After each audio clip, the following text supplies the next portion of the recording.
নমস্কার, কেমন আছেন গো বন্ধুরা? আশা করছি ভালো আছেন, সুস্থ আছেন। আমিও ভালো আছি। আপনাদের সুস্থতা কামনা করে আমি শ্রাবণী আপনাদের সাথে নিয়ে আজকের ভিডিওটা এইখান থেকেই শুরু করে দিলাম। অনেক ফুল আগাম তোলা হয়ে গেছে। তো প্রত্যেক দিন যেমন ওপরে দিদিও বেশ কিছু ফুল দিয়েছেন, আর আমার এদিকে কুন্দ গাছের ফুলগুলো, আর গাছে বাবির গাছে একটা দেখলাম যে নতুন সদস্য এসছে, ওই হলুদ কলকে ফুলটা, বিলিতি কলকে নাকি কী বলে সেইটা। তো যাই হোক, তারপরেই চলে এলাম রান্নাঘরে। রান্নাঘরে এসে বাচ্চাবাবুকে বলেছিলাম চারাপোনা মাছ আনতে। বড্ড বড় বড় মাছগুলো খাওয়া হচ্ছিল। তো ছেলেটা বাড়ি চলে গেছে, এদিকে মাছ তিনটে আমি ভাজতে চাপিয়ে দিয়েছি, কারণ যেহেতু বাচ্চাবাবুর অফিস এবার শুরু হয়ে গেছে, তাই সকালবেলা রান্নার তাগিদটা একটু বেশি। বাবিটা অবশ্য একটু দেরি করে যায়। এবার কয়েকটা আলু একেবারে কালো জিরে ফোড়ন দিয়ে দিয়েছিলাম, আর এমনি আদা আর রসুন বাটা দিয়ে ভালো করে ভেজে চাপা দিয়ে গিয়েছিলাম। আলুটা বেশ খানিকটা সফট হয়ে যাওয়ার পর ডাঁটাগুলো দিলাম, নাহলে ডাঁটাগুলো বড্ডই ঝিপড়ে হয়ে যায় আলু সিদ্ধ হতে না হতে। কী বলুন বন্ধুরা? আজ বানাবো ডাঁটা দিয়ে আলু দিয়ে চারাপোনা মাছের ঝোল। এদিকে বাবিটার জন্য একটু চা করে দিচ্ছি, কারণ আমাদের সকাল সকাল একটু চাটা খাওয়া হয়ে যায় বন্ধুরা। কী বলুন তো বন্ধুরা? তো আমাদের বন্ধুরা জানেন তো, আমরা সংসারকে ভালোবাসি বলেই সময় নষ্ট করে সংসারের কাজগুলো স্টেপ বাই স্টেপ করে যেতে পারি। কারণ আমরা কেউই মায়ের পেট থেকে কোনো কাজই শিখে আসি না। কি বলুন বন্ধুরা? সংসারের চাপে, সংসারের পরিস্থিতিতে আমাদের মেয়েদের ওই যে বলা হয় না, সহজাত প্রবৃত্তি, সহজাত প্রবৃত্তি বলে কিছু হয় না। একে অপরের দেখে আমরা অনেক কিছুই শিখে ফেলতে পারি। হয়তো ভেতরেই অনেক কিছুই আমাদের গুণাগুণ থাকে, সব কিছু তো আর সহজাত প্রবৃত্তি হিসেবে আমাদের আমরা করে উঠতে পারি না। কি বলুন বন্ধুরা? অনেকের অনেক ভেতরে আমাদের মেয়েদেরও অনেক গুণ থাকে, কিন্তু সেগুলো আমাদের সবসময় কার্যকরী হয়ে উঠতে পারে না এই সংসারের চাপেই। তাই সংসারকে ভালোবেসে কাজগুলো কিন্তু আমরা ঠিক এগুলো স্টেপ বাই স্টেপ করে যাই সংসারের ভালোবাসার কারণে, সংসারের মানুষগুলোকে ভালোবাসার কারণে। কি বলুন বন্ধুরা? তো মা বাবার কাছে কিন্তু এইভাবে ভালোবাসা, রুটিন বাই রুটিন কাজ আমাদের মা বাবার কাছে আমাদের মেয়েদের কোনো দিনই করতে হয় না। যেমন আমার মেয়েটাকে আমি এখনও পর্যন্ত কিছু করাই না, কারণ আমি জানি আমরা মেয়েরা একদিন শ্বশুরবাড়ি যাবই, আর সেখানে গিয়ে ঠিক আমরা আমাতে পরিণত হয়ে যাব। ও একদিন আমার মতো পরিণত হয়ে যাবে, আর আমিও যেমন আমার মায়ের মতো পরিণত হয়ে গেছি, আমার মাও যেমন তার মায়ের মতো, আমার দিদার মতো পরিণত হয়ে গেছে কাজে কর্মে, ঠিক সেইভাবেই। কী বলুন বন্ধুরা? তো যাই হোক, চলুন বাবিকে দিয়ে দেবো একটু রুটি। একটু রুটিটা করে নিলাম। ওদিকে আমি একটু উচ্ছে আলু ভাজা, আর আমি ডাঁটা দিয়ে আলু দিয়ে আমি চারাপোনা মাছের মানে বাটা মাছের ঝোলটা করে নিয়েছি। তো চলুন, রুটিটা করতে একটু কষ্ট হয় ঠিক কথাই, এইভাবে করতে, কিন্তু নিজের সংসারের সদস্যদের মানুষগুলো যাতে সুস্থ থাকে, ভালো থাকে। বারবারই দেখছি সব জায়গাতেই বলছে গ্যাসে দিয়ে রুটি একেবারেই না খেতে, বেগুন না গ্যাসে সরাসরি না পুড়িয়ে না খেতে। কাঠকয়লা এগুলো তো একটা শারীরিক মানে শরীরের অনেক উপকার হতো আগেকার দিনে, মানুষরা কাঠে যখন রান্না করতেন ওই ধোঁয়াটাতেও নাকি অনেক কিছু উপকার। কিন্তু এখন আবার কী বলে বলুন তো, ধোঁয়া থেকে নাকি হাঁপানি রোগ হয়। তো যাই হোক, এইবার একটু ছোলা ছিল ভিজোনো, ছোলাটাকে আলুটাকে একটু প্রেসারে সিদ্ধ করে নিলাম, আর একটু কাঁচা লঙ্কা ছিঁড়ে দিয়ে দিয়েছি, আর একটু পেঁয়াজটাকে ভেজে নিয়েছি, আর একটুখানি দেবো ম্যাগি মশলা, আর একটু লেবুর রস, আর অল্প একটু নুন চিনি তো দেবই।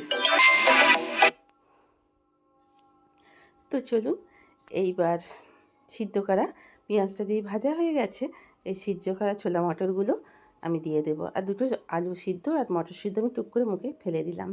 তো চলুন, এই দেখুন আলু এনেছে 20 টাকা কেজি আলু। আপনাদের ওখানে কত টাকা কেজি আমাকে কমেন্টের মাধ্যমে অবশ্যই বলবেন। দেখুন আলুর ভেতরে কী অবস্থা, ভালো আলু এনেও যদি এরম পরিস্থিতি হয়, এই দ্রব্যমূল্য বাজারে কী জিনিসের দাম, সত্যি বন্ধুরা কী বড় গায়ে লাগে। কিন্তু কাকে দেখাবো, কাকে বলবো বলুন তো? তো চলুন, যাই হোক, বড় গায়ে লাগে আমাদের মেয়েদের সংসারের এইসব অপচনষ্টগুলো দেখলে, কিন্তু কিছু তো করার নেই। তো আলুর ভেতরে যদি ওই রকম হয়, বাড়ির মানুষগুলোই বা কী করবে, আর বাজারের মানুষরাই তাই কী করবে। তো চলুন, সিদ্ধ করা আলু ছোলাটাকে দিয়ে দিলাম, পেঁয়াজটার সঙ্গে একটু ভালো করে ভেজে নেব, আর দিয়ে দেবো একটু ম্যাগি মশলা আর একটু লেবুর রস ছড়িয়ে।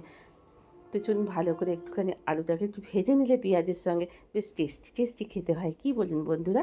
ছোলা বাটুরা নাকি এগুলো বলে, নাকি ছোলার চাট বলে, না ছোলা আলুর তরকারি বলে, সেটা আমি জানি না। এতক্ষণ পর্যন্ত যেসব বন্ধুরা আমার সাথে আছেন, পাশে আছেন, দেশ বিদেশ সকল বন্ধুরা, দেশ বিদেশের সকল বন্ধুরা আমার সাথে থাকুন, পাশে থাকুন, ভিডিওটা স্কিপ না করে আমার যদি একটু পাশে থাকেন তাহলে আমার চ্যানেলটা একটু এগিয়ে যায়, একটু ভিউজ হয় আর একটু ওয়াচ টাইম হয়।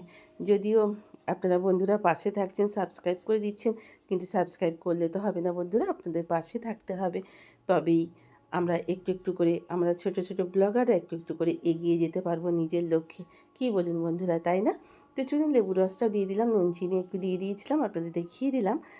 তো এবার একটু ভালো করে ভেজে রেখে দিই, বাবি যদি ইচ্ছা হয় তো খাবে। বাবি সেই সকালবেলা একটু ম্যাগি করে দিয়েছিলাম, খেয়ে অফিস চলে গেছে, কোন সকালে 8:30টায় ওর মিটিং ছিল। তো যাই হোক, এবার কখন খেতে আসবে আমি জানি না, আমি টিফিনও করে রেখে দিলাম।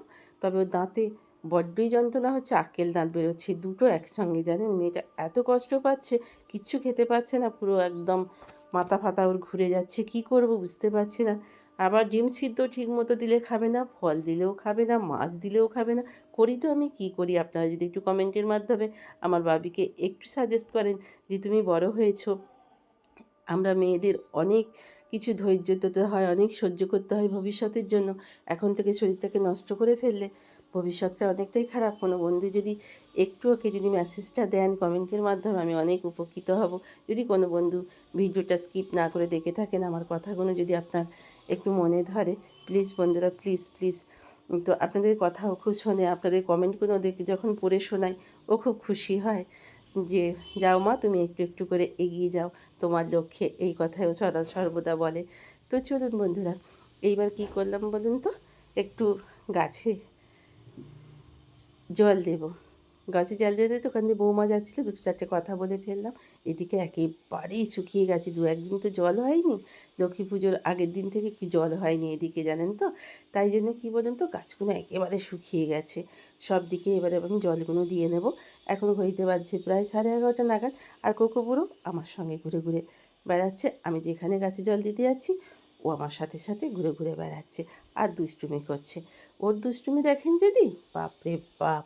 ওর দুষ্টুমি আমার বাবিটার সঙ্গে আমার সঙ্গে খুবই দুষ্টুমি চলে। তো চলুন, এই দেখুন এই গাছে একেবারেই জল নেই, দেখছেন তো? প্রত্যেক গাছে এখন জল দিতে হবে, এই শীতকাল আসছে। তো তোলা গাছগুলো, মাটির গাছগুলোই এত দিতে হয় না, যেগুলো মাটিতে থাকে, কিন্তু এখানে তো আমার সব গাছই তোলা গাছ। এই দেখুন, আর পুদিনা পাতা গাছগুলো কীরকম লল করে বাড়ছে, একবার দেখুন, সূর্যের আলো পেয়ে, জানেন তো? আর এদিকে এই জবা ফুলটা ভীষণ সুন্দর, যেমন সুন্দর কালার, আপনাদের আগেও দেখিয়েছি। আর কী সুন্দর কুঁড়ি হয়েছে, ফুলটা হয়তো কালকে ফুটবে, আজকে আর এটা ফোটেনি। অনেকগুলোই কুঁড়ি হয়েছে গাছে, আর এই গাছের ফুলগুলো সব অলরেডি তোলা হয়ে গেছে।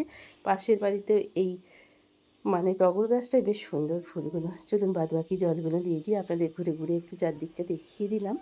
তো কয়েকটা গাছে হাতি দিয়ে দেখছি, হাতি দিয়ে যেগুলো দূর থেকে দেখা যাচ্ছে না, সেগুলো শক্ত হয়ে গেছে মাটি, সেগুলোতে একটু করে করে জল খাইয়ে দিচ্ছি। আর প্রচণ্ড আকাশে আমি এখন ভিডিও এডিটিং করছি, আর মেঘ কালো হয়ে মেঘ এসছে বন্ধুরা, জানেন? এত মেঘ হচ্ছে, চারিদিকে প্রচুর নয়েজ, আর ট্রেনের আওয়াজ তো আছেই। এখন হচ্ছে শুভ সন্ধ্যা। তো চলুন, আজ যেহেতু বৃহস্পতিবার সন্ধ্যা, এখন 5:16, এখন 5:16 সন্ধে হচ্ছে, প্রত্যেকদিন 1 মিনিট করে কমছে আর কি। তো চলুন, এখন এবার ঘড়িতে বাজছে, সন্ধে সন্ধে দিয়ে নিলাম, ঘড়িতে বাজছে 8টা। তো চলুন, বাবির বিছানাটা গুছোতে পারিনি, জানেন তো, সকালের দিকে। যেটা না পারি সেটা আপনাদের সঙ্গে দেখাই, আমার মিষ্টি কিছু অংশ সংসারে শেয়ার করব বলেই তো আপনাদের কাছে আসা। তো যাই হোক, ওই যে বললাম ভালোবাসি বলে কাজগুলো ঠিক যখন না যখন ঠিক গুছিয়ে নেবই স্টেপ বাই স্টেপ। তো চলুন, এ ঘরে বিছানাটা বাকি ছিল, তাই বিছানাটা গুছিয়ে টুছিয়ে চলে এলাম ডিম সিদ্ধ করতে। বাবি হাফ বয়েল খাবে বলেছে, একটুখানি সিদ্ধ করেই তুলে রেখে দিলাম, আর বাদশোবাবুটা একটু পুরো বয়েল করে দেবো। আর ফেনা ফেনা ভাত হবে রাত্রে, বাবি যেহেতু দাঁতে লাগছে, নরম কিছু খেতে চাইছে, আলু ভাতে ফেনা ভাত। তো চলুন বন্ধুরা, এতক্ষণ পর্যন্ত যেসব বন্ধুরা আমার সাথে ছিলেন, পাশে ছিলেন, আপনাদের অসংখ্য অসংখ্য ভালোবাসা জানিয়ে এবার আজকের মতো শেষ করছি। তো ডিনার সার্ভ করে দিয়েছি, ফেনা ফেনা ভাত, ডিম সিদ্ধ, আলু ভাতে, আমার অবশ্য আলু ভাতে ভাত। আপনারা ততক্ষণের জন্য ভালো থাকুন, সুস্থ থাকুন, কাল আবারও আসবো আপনাদের সাথে নিয়ে, আমার পথ চলা শুরু হবে। Good night.